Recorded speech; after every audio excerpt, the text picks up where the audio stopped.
जनता ने आपको चुनकर दूजा है, सरकार से प्रश्न पूछेगा। 2012 का इलेक्शन बाद से क्या ये वक्तव्य हाउस में तवांग से चीन ने तो पीछे कदम खींच लिए, लेकिन सियासत करने वाले पीछे हटने को तैयार नहीं है।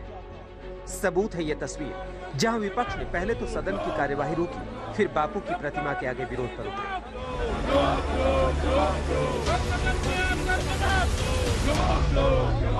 सदन में चर्चा चाहते हैं, जो चाइनीज आक्रमण कर रहा है उसके बारे में सदन को इन्फॉर्मेशन दो, ताकि सदन के ओर से सारे देश के लोगों को मालूम हो। यही चर्चा अगर नहीं हुई, एक तरफा उत्तर हुआ, तो उसका क्या मतलब है? बस तो उनको बीच बीच में महात्मा गांधी जी याद आता है, ये नकली कांग्रेस, नकली गांधी और नकली कांग्रेस को, ये तो अच्छी बात है। कांग्रेस समेत पूरे विपक्ष ने चीन के सवाल पर जुबानी घमासान जारी रखा है। संसद की कार्यवाही शुरू होने से पहले सोनिया गांधी ने संसदीय दल की बैठक में अपने सांसदों से बात की और सरकार को निशाने पर लिया। सोनिया ने अपने सांसदों से कहा, सीमा पर चीन का अतिक्रमण गंभीर चिंता का विषय है। जनता और संसद को सीमा पर सही हालात का पता नहीं लग पा रहा है। सरकार अपनी जिद पर अड़ी है और संसद में चर्चा नहीं करवा रही है। संसद में चीन पर चर्चा नहीं कराना सरकार द्वारा लोकतंत्र का निरादर है। इसके बाद कांग्रेस की ओर से सदन में स्थगन प्रस्ताव दिया गया, लेकिन सत्ता पक्ष अपने स्टैंड पर कायम रहा। चीन के ऊपर चर्चा होनी चाहिए संसद में कि चीन और भारत के जो रिश्ते हैं और चीन का ये जो उग्र रुख है भारत की तरफ, इसका क्या कारण है, सरकार की क्या नीति है, इसके ऊपर चर्चा की जरूरत है। बॉर्डर इश्यू बहुत सेंसिटिव होते हैं और पार्लियामेंट में एक प्रथा है, सोचना चाहिए कि देश हित में क्या होता है।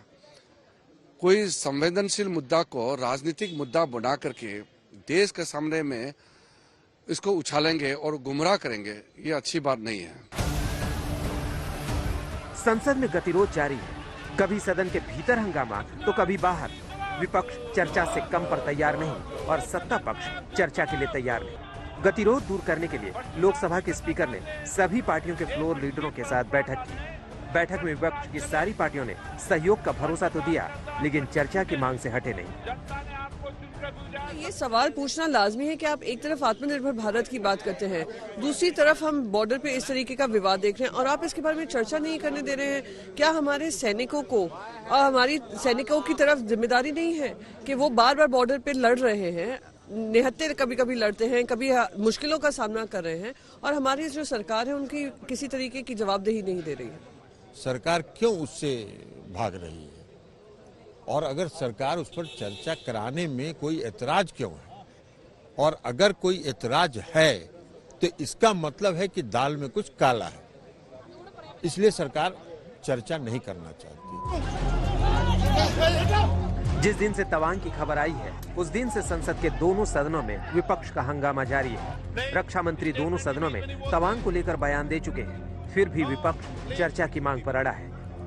दूसरी ओर सरकार चर्चा नहीं कराने के पीछे राष्ट्रीय सुरक्षा की दलील दे रही है, तो बीजेपी कांग्रेस के चीन प्रेम पर सवाल खड़े कर रही है।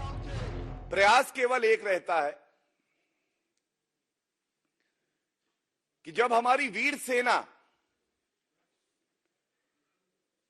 अपना शौर्य दिखाती है और भारत का हर नागरिक गौरवान्वित होता है, उस वक्त एक कुंठित प्रयास राहुल गांधी द्वारा किया जाता है कि कैसे सेना का मनोबल तोड़े। सरकार ने मौन व्रत धारण कर लिया है, उससे जो विपक्ष परेशान हो, कहता आप कुछ तो बताओ।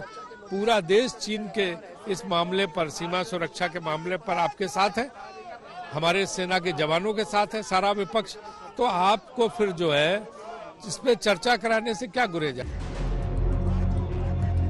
संसद का शीतकालीन सत्र अब खात्मे की तरफ बढ़ रहा है, लेकिन चीन पर गतिरोध खत्म होगा इसकी उम्मीद कम ही दिख रही है। जितेंद्र बहादुर सिंह, दिल्ली, आज तक।